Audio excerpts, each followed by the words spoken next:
प्रायोजक हैं cancer healer centre, new beginning. Ramallah में आईडीएफ ने अटैक को अंजाम दिया। रामल्ला के पूर्वी इलाकों में हमले को लेकर तस्वीरें भी सामने आई हैं कि आखिर किस तरीके से अब लगातार अलग अलग जगहों पर हमलों को अंजाम देते हुए इजराइल फिलहाल वेस्ट बैंक को भी टारगेट कर चुका है और ये रामल्ला में आईडीएफ ने अटैक को अंजाम दिया है। रामल्ला के पूर्वी इलाके पर हुए हमले को लेकर है खबर।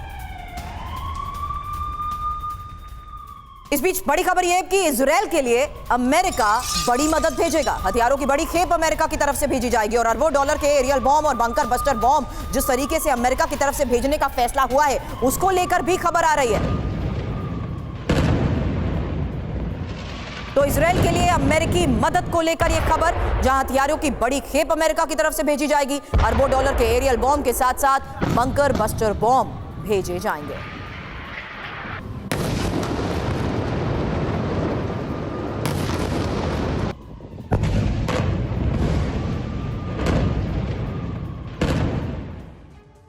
तो गाजा में घमासान, इजराइल पहुंचा बारूदी सामान, क्योंकि अमेरिका के खतरनाक बॉम्ब्स की खेप अगर इजराइल पहुंची है तो इसका मतलब क्या है। अमेरिका ने इजराइल भेजी है विध्वंसक बमों की खेप और विध्वंसक बॉम्ब जिसमें वॉरहेड, खतरनाक ड्रोन्स की खेप पहुंची है। विध्वंसकारी हथियारों के साथ MK-84 बॉम्ब्स की ये जो खेप भेजी गई है। सुमित, एक क्विक रिस्पॉन्स इस पर, क्योंकि MK-84 बॉम्ब की बड़ी खेप इजराइल को मिल चुकी है। अब ये कितना जरूरी सामान है, ये कितना बारूदी सामान आज के वक्त में इंपॉर्टेंट है, इसको लेकर ही सवाल करूंगी। उससे पहले ये इंफॉर्मेशन कि किस तरीके से MK-84 बॉम्ब 35,500, BLU 117 जो कि एरियल बॉम्ब है 4,000, बंकर बस्टर 2,000 बॉम्ब और BLU 110A और B 4,799 इन बॉम्ब्स की संख्या बताई जा रही है और इसी में 5,000 मिसाइल JDAM गाइडेंस की जो इसमें शामिल है। सुमित, एक क्विक अपडेट और रिस्पॉन्स। देखिए, बिल्कुल जितने भी सुरभि बॉम्ब दिए जा रहे हैं, चाहे वो बंकर बस्टर बॉम्ब्स हो या फिर आप कह सकते हैं कि दूसरे साथ जो सामान दिया जा रहा है, ये सारे इसलिए क्योंकि अब ये अमेरिका के हित में, यानी इजराइल के हित में अब अमेरिका का हित जुड़ा हुआ। अमेरिका ये जानता है कि अगर अमेरिका को अब मिडिल ईस्ट में मजबूत होना है, ना सिर्फ आप UAE बहरीन की बात कर लीजिए, बल्कि अगर मिडिल ईस्ट के इन इलाकों में मजबूत होना है तो निश्चित तौर पर इजराइल की मदद करनी होगी, क्योंकि आप देखिए इजराइल एक महत्वपूर्ण पार्टनर है अमेरिका का।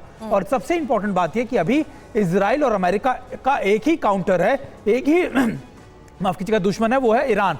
और यही वजह से अमेरिका पूरा सपोर्ट करेगा इजराइल को कि किसी भी तरीके से इन प्रॉक्सीज को हैंडल करने में, न्यूट्रलाइज करने के साथ साथ ईरान को काउंटर करने के लिए भी एक लॉन्ग स्टैंडिंग आप कह सकते हैं कि स्ट्रैटेजी है जो अमेरिका पूरी कर रहा है। लेकिन इस बीच जिस तरीके से वार्ता फेल हुई है उसके बाद कुर्स्क में रूस जिस तरीके से विध्वंसक हमलों को अंजाम दे रहा है उसको लेकर एक बड़ी खबर आ रही है। और यहां बता दें, हमले में यूक्रेनी टैंक तबाह हुआ है। रूसी सेना के हमले में यूक्रेनी जवान ढेर हुआ और यूक्रेन के ओडेसा में रूस के अटैक को लेकर खबर है। रूसी हमले में एक व्यक्ति की मौत हुई है, जबकि इसी हमले में 3 लोगों के घायल होने की भी खबर है। इसी हमले में कई गाड़ियां कैसे तबाह हुई देखिए।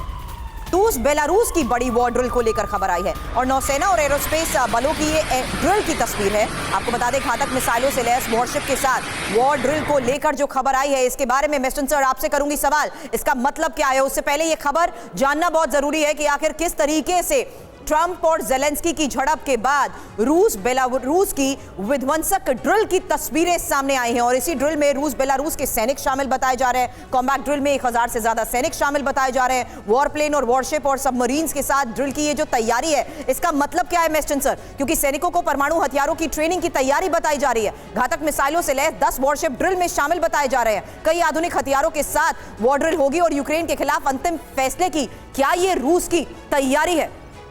बिल्कुल, ये जो इनपुट है इससे साफ लगता है कि रूस की पूरी तैयारी है और वो एक नया फ्रंट खोलना चाहता है वेस्ट और नॉर्थ ईस्ट से, नॉर्थ वेस्ट से।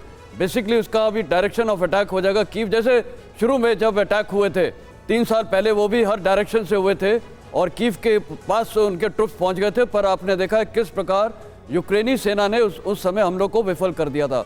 अब ऑन ग्राउंड ये हमले होंगे कि नहीं, मेरे को लगता है शायद अभी नहीं हो, क्योंकि ये जो अभी आज झड़प हुई है दोनों प्रेसिडेंट्स के बीच में, इसमें अभी 1 हफ्ते तक दोनों पार्टीज तकरीबन एक नई स्ट्रेटजी को डिस्कस करेंगे।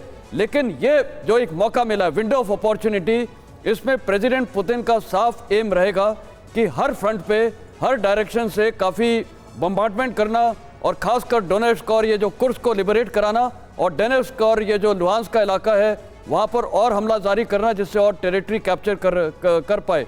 तो रूस ज़्यादा चाहेगा कि ईस्टर्न जो टेरिटरियन डोनेट्स्क में उसके हमले जारी रखे, लेकिन ये जो बैलेंस का बिल्डअप है, ये एक प्रेशर टैक्टिक्स है और एक ऑप्शन दिया जा रहा है रूसी सेना को कि यहाँ से भी संभव है एक हमला जा सकता है, लेकिन जाएगा या नहीं अभी मेरे को लगता है फिलहाल ये प्रेशर टैक्टिक्स रहेगी, हमला अभी शायद नहीं जाएगा। हालांकि प्रेशर टैक्टिक्स कई बार अपनाई जा चुके हैं मनीष, और ये जिस तरीके से स्टैंड बाय मोड पर हमेशा ये सैनिक रहते हैं रूस बेलारूस बॉर्डर की, जब खबर आती है आज के इस टाइम में लिया जा रहा है ये फैसला क्या संकेत दे रहा है? ये इसलिए भी मैं सवाल कर रही हूं कि क्या कहीं ना कहीं रूस को अपनी स्ट्रैटेजी के लिए एक टाइम बाय करने का भी मौका मिल गया इस झड़प और इस बहस के बाद? देखिए, रूस की खासियत यह है कि रूस अपनी तैयारियों में कहीं कमी नहीं रखना चाहता है। Exactly. और यही वजह है कि 3 साल के इस युद्ध के दरमियान जब अमेरिका प्लस 30 और देश मिलकर लगातार हथियारों की सप्लाई करते रहे, कमोबेश रूस की ना सेना में कमी आई और ना ही हथियारों में कमी आई। और अब रूस को यह पता है कि आने वाले समय में भले ही मान लीजिए ट्रंप भी अगर हैं तो वो ये भी मानकर चलते हैं कि 4 साल बाद ट्रंप नहीं रहेंगे, तब हो सकता है अमेरिका फिर वही पुराना अमेरिका बन जाए। इसीलिए रूस अपनी तैयारियों में कमी नहीं कर रहा।